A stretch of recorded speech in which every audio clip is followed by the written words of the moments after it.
Assalamualaikum warahmatullahi wabarakatuh. Selamat siang teman-teman sekalian. Kali ini kita akan coba live terkait masalah hukum waris perdata barat.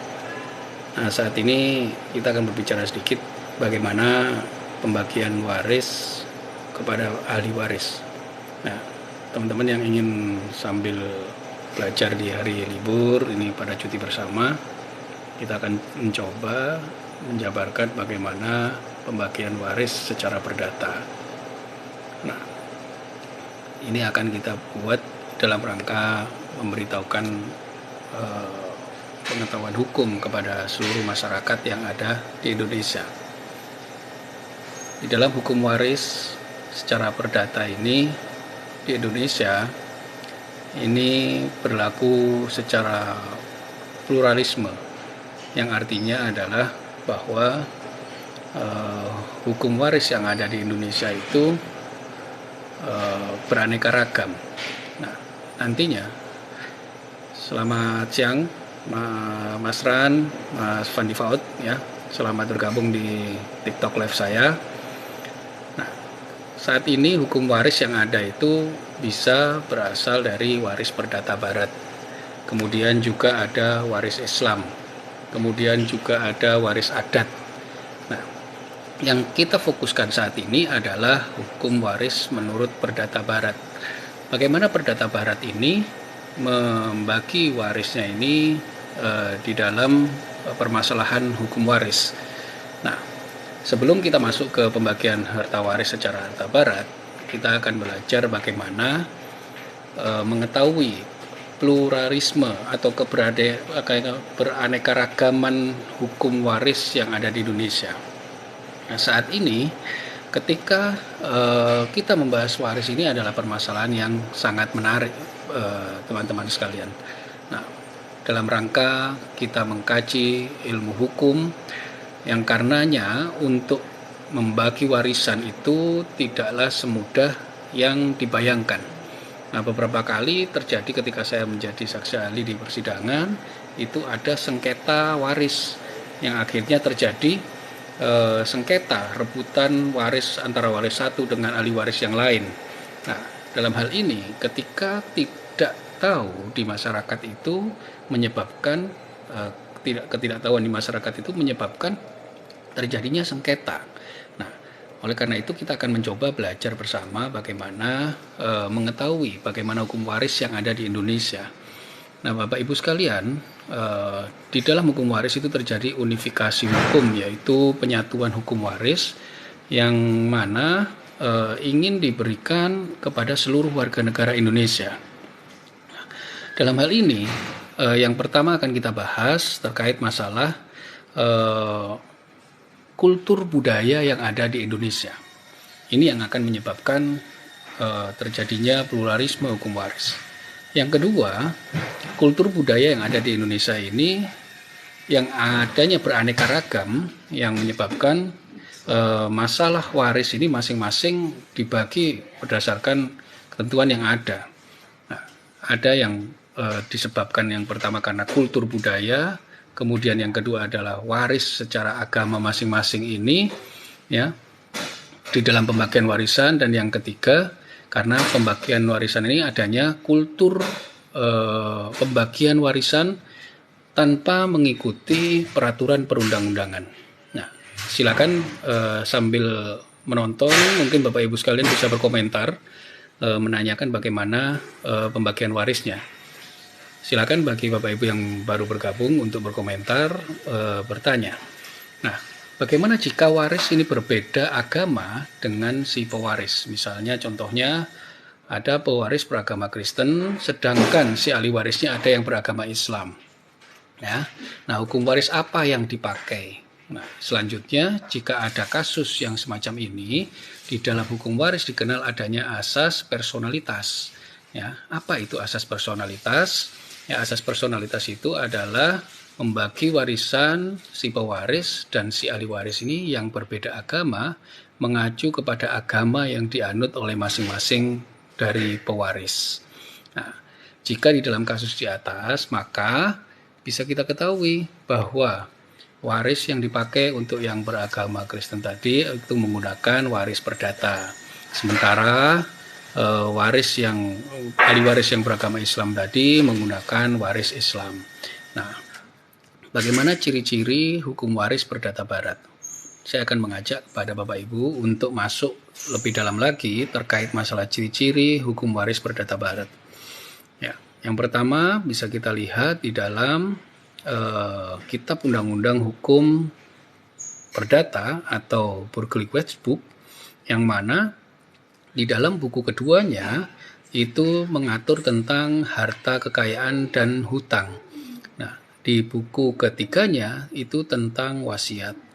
Nah, bagaimana tentang waris perdata Barat ini diperuntukkan untuk golongan non-Muslim, ya. Yang berikutnya mewaris dari pihak bapak dan pihak ibu atau bilateral, ya. Nah, berikutnya tidak ada perbedaan bagian untuk anak laki-laki, kemudian tidak ada bagian untuk anak perempuan. Semuanya mewaris sama-sama kepala demi kepala. Kemudian terbukanya warisan itu saat pewaris ini meninggal dunia, ya. Mulai dialah terbuka. Nah, jika ada sengketa, maka akan diselesaikan di pengadilan negeri. Ini yang membedakan dengan waris Islam, ya. Jadi waris perdata Barat ada, waris Islam juga ada. Nah, sekarang bagaimana kita melihat waris Islam?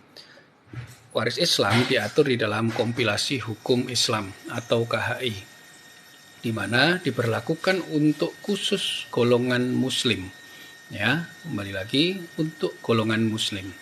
Kemudian mewaris dari dua pihak, yaitu pihak bapak dan ibu atau bilateral. Nah, kemudian ada yang membedakan dengan waris perdata Barat ini adalah bagian anak laki-laki itu 2 kali bagian dari anak perempuan. Dan ahli waris adalah orang yang terdekat dengan si pewaris. Mewaris secara pribadi, kemudian terbukanya warisan ketika pewaris meninggal dunia, sama ya seperti perdata Barat, kecuali ada hibah, ya, atau pemberian orang tua kepada anaknya ketika orang tua tersebut masih hidup. Nah, jika terjadi sengketa, di mana penyelesaiannya? Penyelesaiannya adalah di pengadilan agama. Oke, kita sudah mengetahui bagaimana perbedaan waris secara perdata maupun waris secara Islam. Saya akan memberikan pertanyaan kepada follower saya yang bisa menjawab pertanyaan saya, akan saya berikan hadiah 100.000. Ketika terjadi sengketa untuk waris perdata Barat, di mana diselesaikan? Silakan berkomentar di kolom komentar. Saya lanjutkan. Adapun dengan ciri-ciri hukum waris adat, ya. Ciri-ciri hukum waris adat, ya, dasar hukumnya adalah menurut adat istiadat atau lokalistik, ya, yang bergantung kepada struktur kekerabatan yang dianut oleh masyarakat setempat, ya. Bagi Bapak Ibu sekalian, misalkan contohnya adat Jawa, ini memiliki waris adat tersendiri. Adat Padang, adat Makassar, ini juga berbeda-beda. Nah, berikutnya diberlakukan bagi masyarakat adat yang bersifat nasional, ya. Nah, mewaris ini menurut sistem kekerabatan. Artinya yang dianut patrilineal, yaitu patrilineal, matrilineal, ataukah bilateral. Nah, bagian anak laki-laki dengan anak perempuan tidak sama. Ahli waris tidak selalu orang yang terdekat dengan si pewaris. Kemudian bisa mewaris secara pribadi, ya, ataupun kelompok. Dan selanjutnya terbuka warisan bila terjadi sebelum si pewaris meninggal dunia. Nah, ini termasuk waris adat. Nah, waris di Indonesia seperti kita sudah ketahui ada 3 bentuk ahli waris yang ada di Indonesia, yaitu waris perdata, kemudian waris Islam, dan waris adat. Nah, kembali lagi kepada soal yang sudah saya lontarkan ke rekan-rekan sekalian. Ketika terjadi penyelesaian sengketa terhadap waris perdata diselesaikan di mana? Silakan bagi yang tahu jawabannya, silakan berkomentar di kolom komentar. Berikutnya, pemberlakuan hukum waris perdata Barat di Indonesia. Ini diatur di dalam KUH Perdata Barat ya. Yang tadi kita dikenal dengan cara ahli waris yang ingin memilih memakai cara ab intestato atau testamenter ya. Maka sesuai dengan ketentuan yang ada di dalam hukum Perdata Barat itu diatur bahwasannya bagaimana pembagian waris ini berdasarkan golongan-golongan ahli waris. Akan terjadi permasalahan, yaitu apa saja ketentuan yang harus diperhatikan sebelum melakukan pembagian waris secara Perdata Barat, dan bagaimana cara pembagian hak waris kepada ahli waris ab intestato dan testamenter menurut ketentuan hukum waris Perdata Barat. Nah, pengaturan terkait masalah hukum waris Perdata Barat ini bisa dilihat di dalam KUH Perdata sebanyak 300 pasal. Ya, yang dimulai dari pasal 830 KUH Perdata sampai 1130 KUH Perdata. Kemudian di dalam KUH Perdata mulai dari bab 12 sampai dengan bab 18 yang berisi tentang bagaimana tentang pewarisan karena kematian. Itu ada di bab 12. Kemudian di bab 13 ada tentang surat wasiat. Ada juga di bab 14-nya tentang pelaksanaan surat wasiat dan pengurusan harta peninggalan. Berikutnya juga terkait masalah tentang hak berpikir dan hak istimewa untuk merinci sebuah peninggalan dan seterusnya. Di dalam KUH Perdata Barat tidak ditemukan pengertian hukum waris, ya. Tetapi yang ada hanya berbagai konsep tentang kewarisan, ya. Orang yang berhak dan tidak berhak menerima warisan dan lain-lain. Nah, itulah yang ada di dalam hukum KUH Perdata Barat.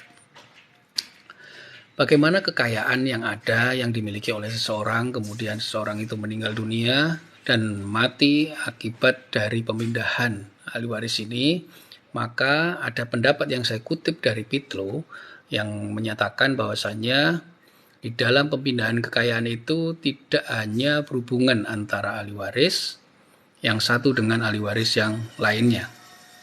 Kemudian dari kedua definisi tersebut dapat disimpulkan bahwa waris adalah keseluruhan dari kaidah-kaidah hukum yang baik, yang tertulis dan yang tidak tertulis, ya, yang mana mengatur mengenai pemindahan hak antara bagian yang diterima serta hubungan antara ahli waris dengan pihak ketiga.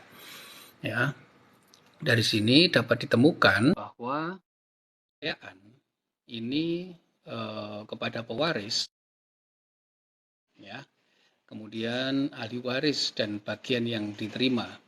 Nah, menurut hukum Perdata Barat, ya, bahwa warisan ini adalah hukum yang mengatur tentang peralihan harta kekayaan, ya, yaitu harta kekayaan yang ditinggalkan oleh seseorang yang meninggal dunia serta bagaimana akibat-akibatnya. Nah, oleh karena itu Bapak Ibu sekalian, silakan berkomentar di kolom komentar bagi yang ingin berinteraksi nanti dengan saya langsung untuk menanyakan bagaimana pembagian warisannya.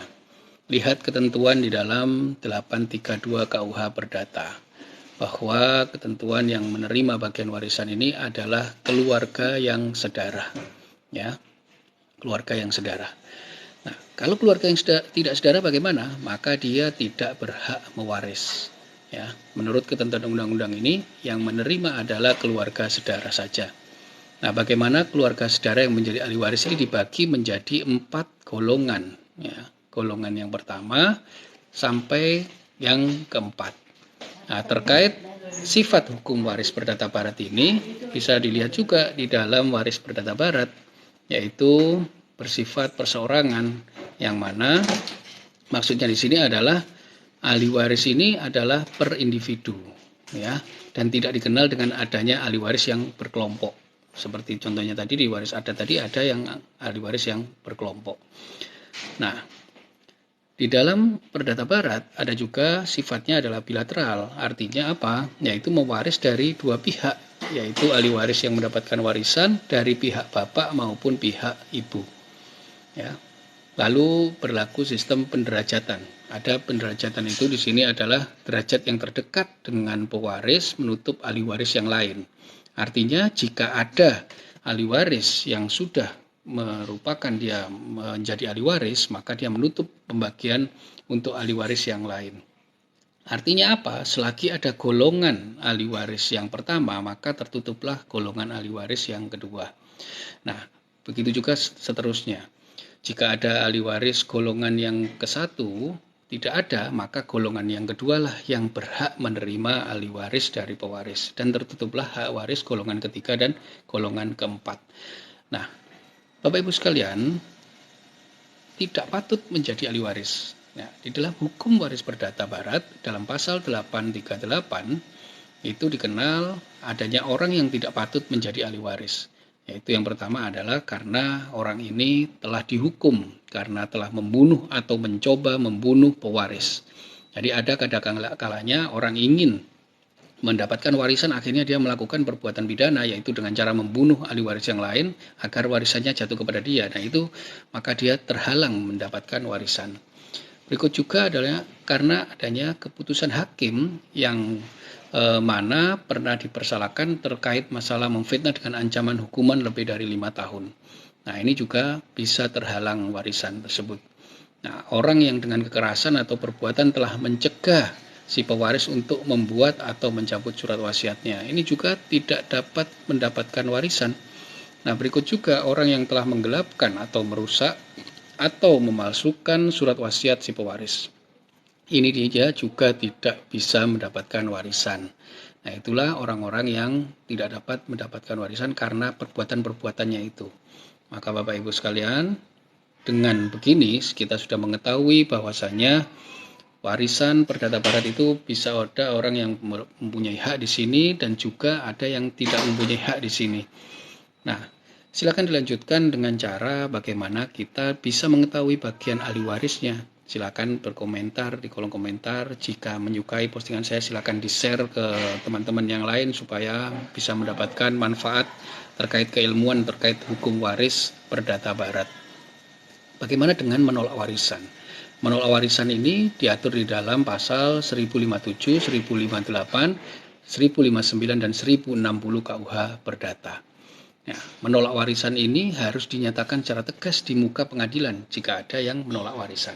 Pernah saya mendapatkan kasus ya, ada WNA yang ingin menolak warisannya ketika dia mendapatkan warisan, maka dia harus menolak secara tegas di muka pengadilan. Nah, seorang ahli waris ini dapat menolak warisan yang terbuka baginya. Karena terjadinya penolakan itu dihitung sejak hari si pewaris meninggal dunia. Ya, ketika ada kematian, maka dia bisa menolak warisan. Itu mulai pasal 1047 KUH Perdata terkait dengan bagian legitimasi porsi, ya, yang juga nantinya akan hilang di sana. Nah, Bapak Ibu sekalian, penolakan ini harus dinyatakan secara tegas di muka pengadilan, yaitu dengan dasar 1057 ya, 1057 KUH Perdata. Nah, 1057 KUH Perdata ini menerangkan bahwasanya penolakan warisan ini harus dinyatakan secara tegas di muka pengadilan. Nah, penolakan warisan ini tidak datang dengan sendirinya, ya, dia harus dinyatakan di muka pengadilan. Terima kasih Mbak Nurul Fadilah atas like-nya ya, silakan di-share postingan ini supaya bisa mendapatkan manfaat masyarakat yang lain. Nah, dalam ketentuan 1060 itu ditentukan bahwasanya siapa yang telah menolak suatu warisan ya tidak sekali-kali dapat diwakili dengan cara pergantian jika satu-satunya ahli waris di dalam derajatnya ataupun jika kesemuanya waris itu menolak. Ya, oleh karena itu pewaris yang meninggal dunia dan menolak warisan ini harus dinyatakan secara tegas di muka pengadilan. Ada juga yang mewaris karena adanya penipuan atau paksaan, ya. Penipuan atau paksaan ini maka menyebabkan seorang menolak. Ini diatur di dalam pasal 1065 KUH Perdata. Ya. Baik, terima kasih Bapak Ibu sekalian. Ini adalah golongan ahli waris secara perdata. Ya. Kuis dari saya masih tetap berlanjut, ya. Di dalam paparan saya yang pertama tadi, sudah saya nyatakan terkait masalah adanya sengketa warisan. Jika golongan perdata diselesaikan di mana, silakan ditulis di dalam kolom komentar, akan mendapatkan hadiah dari saya. Ya. Saya lanjutkan lagi sedikit lagi sambil menunggu sholat Jumat, ya. Kita persiapan untuk sholat Jumat bagi laki-laki yang muslim. Silakan segera bergegas untuk menjalankan sholat Jumat karena ini hari yang penuh berkah, ya. Di hari libur ini kita masih bisa belajar, ya. Ada pembagian waris secara testamenter atau secara wasiat, ya. Baik secara testamenter atau secara wasiat ini dengan cara surat wasiat, di mana sebelum dia meninggal dunia, si pewaris ini membuat wasiat, ya, membuat wasiat.